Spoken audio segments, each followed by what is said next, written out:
So, yan ang coffee natin mga paps. Tsaka yung tirang garlic bread. Okay, let's go. Almusal na tayo.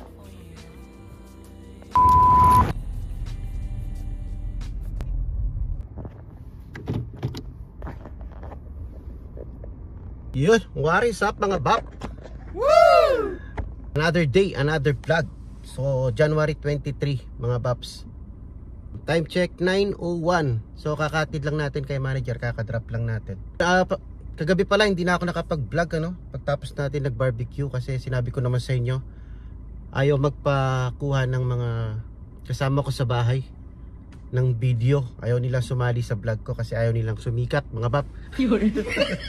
So, yun, tayo lang kasi yung gusto mahilig sa ganyan-ganyan ano, sila wala silang hilig. So, madalang lang sila sumasama sa ating vlog.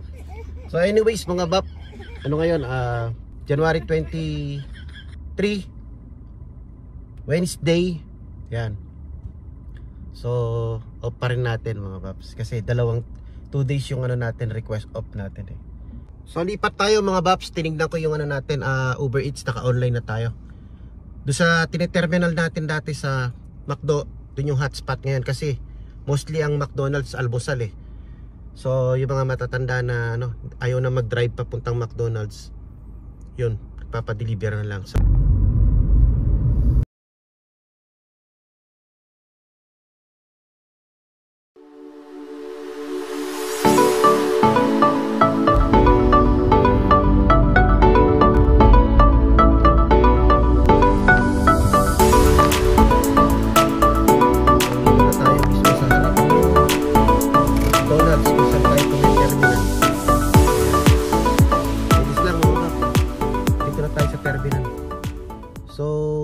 naka-online na rin ako.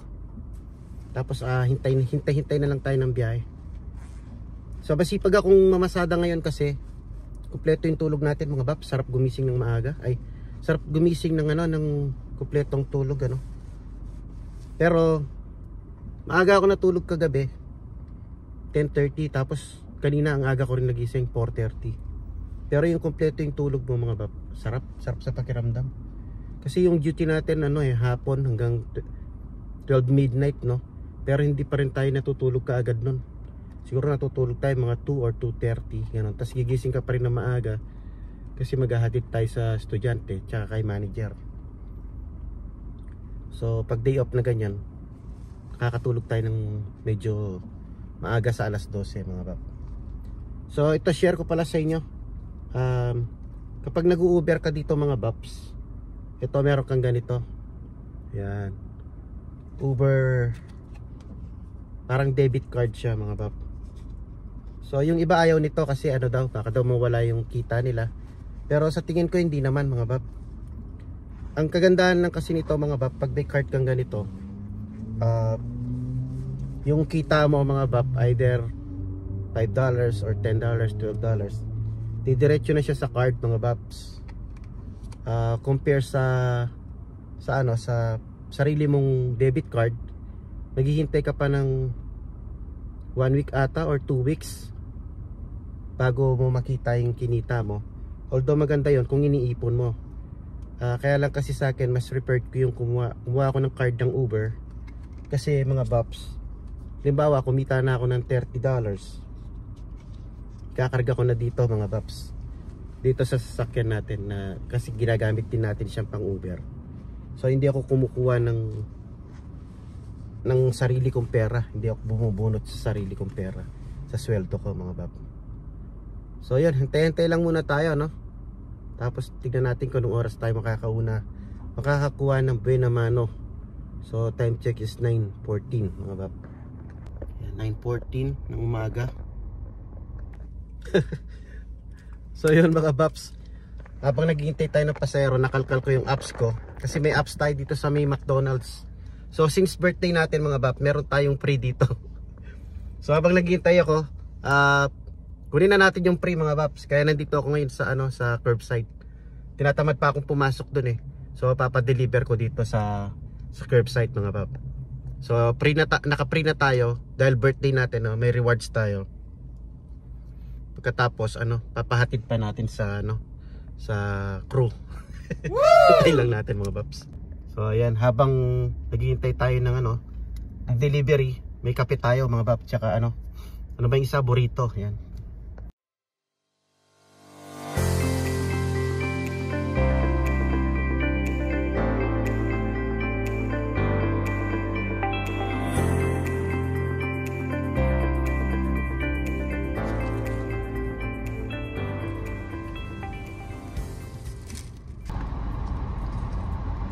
Hintay lang tayo ng pasero. Sana makarami tayo ngayon mga bab, bago lumabas si Bonsoy. So yun mga bab, time check 9:33, halos kakatapos lang natin kinain yung burrito. May pumasok tayong delivery, so 3 point something. Hindi ko na masyadong binasa kasi kailangan pindutin mo agad. Pero dito lang naman ito sa terminal natin sa McDonald's.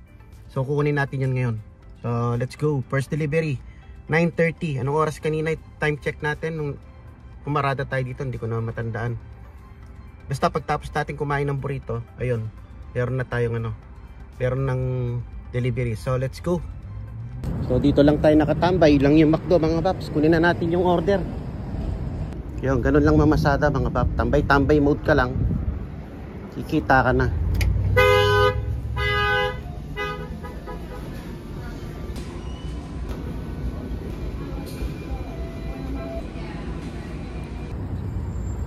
Five minutes.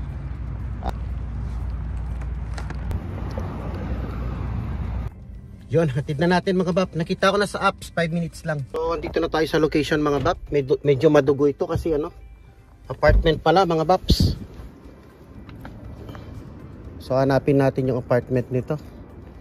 Itong mahirap pag apartment mga babs. Hahanapin mo pa talaga. Tapos yung iba hindi nagbibigay ng instruction. Kagaya nito, ang laki nitong apartment na to. Di ko alam kung saan banda yung apartment niya mga baps. 229.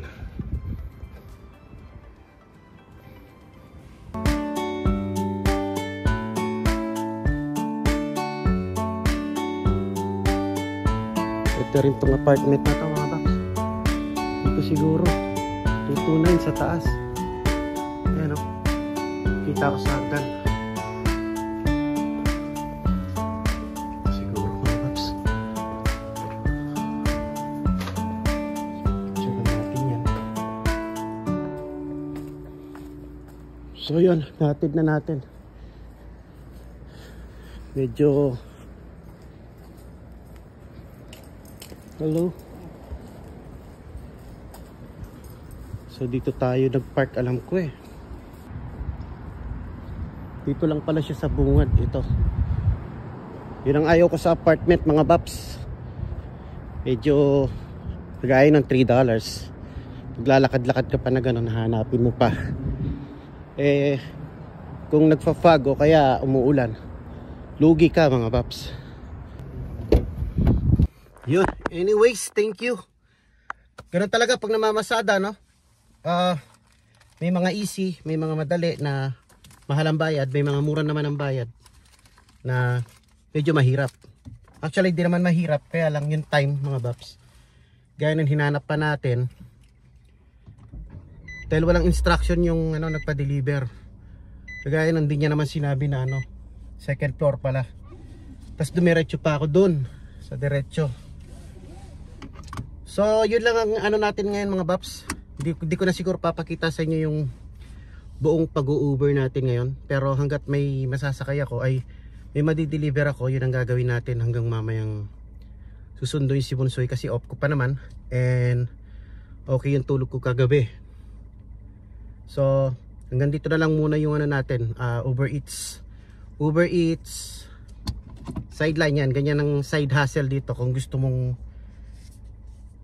kumuha ng extra income, pwede. Kung gusto mong tumambay lang pag day off mo, nasa sayo naman yon mga baps. Yan. Pero pag ganito na kompleto yung tulog natin, okay lang na mag side hustle. So gagawin ko to hanggang may pumapasok na delivery sa atin. So mamaya na lang ulit mga baps.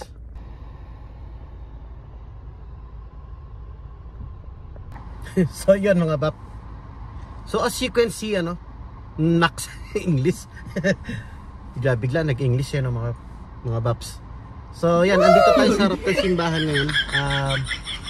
Dahil nga birthday natin kahapon, tapos nakalimutan kong mag-visit kahapon. So ngayon, pwede pa naman, 23 pa lang naman, kahapon lang yung birthday natin. Huwag natin kalimutan na magpasalamat sa mga blessing na nakukuha natin. Tsaka sa another year, no, na nandito pa rin tayo sa earth nang walang nang nagso-survive at saka walang sakit mga Baps. So yun lang ang importante. So importante yung pera, pero masigit na importante yung health natin mga Baps. So pasalamat tayo sa Lord na na yun, nag-survive na naman tayo ng another year na walang problema sa health natin, pati yung mga family natin So ayan, saglit lang tayo dito sa sa church, visit lang tayo. Simbahan na pinupuntahan namin mga Baps. Kasi ito yung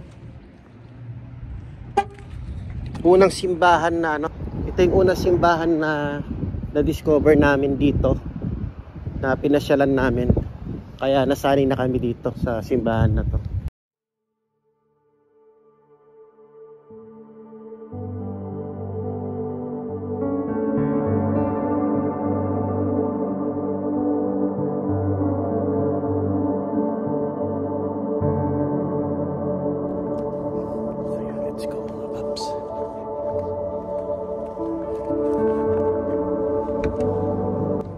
So yun mga Baps, syempre another year makulimlim pa rin So another year, pasalamat tayo sa mga blessing natin. Kagaya nitong nasa harap ko. Yan, blessing natin yan. So ayan, kailangan bumabalik tayo sa kanya para magpasalamat mga Baps.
January 24, ang bilis lumipas ng araw. Isang linggo na lang, February na naman mga Baps. Nakulimlim pa rin mga Bap Tapos tumilintik-lintik mga Bap, umaambon-ambon. Nakakatamad yung panahon mga Bap. So ano ba yun? Galing ka sa 2 days off mga Bap, tapos papasok ka, nakakatamad. Pero kailangan mga Bap, bawal ang tamad dito mga Bap. Bawal ang tamad dito, kaya kailangan pumasok. Kayod mga Bap. Ayan, dito na tayo mga Bap. Park lang tayo ng maayos. Tayo bababa na mga Bap. Let's go.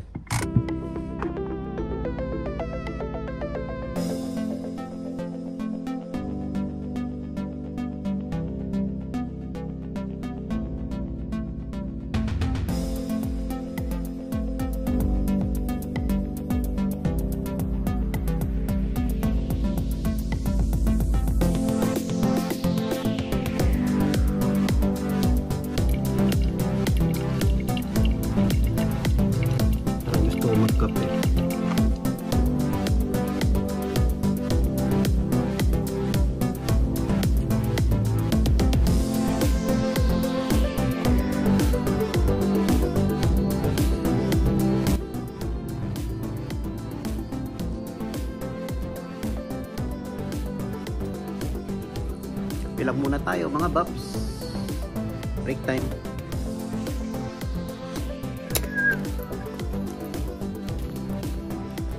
So So yun mga bab, time check is 12 midnight. Uwi na tayo mga babs. Ating si Kikay basang basa mga babs. So asa na pa yun sa ating susi. Yun, let's go. Yeah, uwian na naman. Alright. Yun, so mga bab, uwian na. 12 midnight na. And okay naman yung ano natin, flow ng duty natin. Walang masyadong toxic. Tahimik silang lahat mga babs. So yun, uwi na tayo, biyahe na tayo. And so okay yung flow ng duty natin ngayon mga babs. Wala masyadong nagtawag. So ibig sabihin tahimik sila, kalmado sila. Pero lang doon sa isa na nagsisisigaw kanina, nagko-complain ng leg hurts. Tapos aside doon, renoposition ko lang. So tumigil naman siguro na string. So yun mga bab, dito na tayo sa bahay. Time check 1:25. Gising na gising pa rin ang diwa ko. Kaya ito, nag-wine tayo pampatulog. Ang oras 1:26. Ito yung pampatulog natin.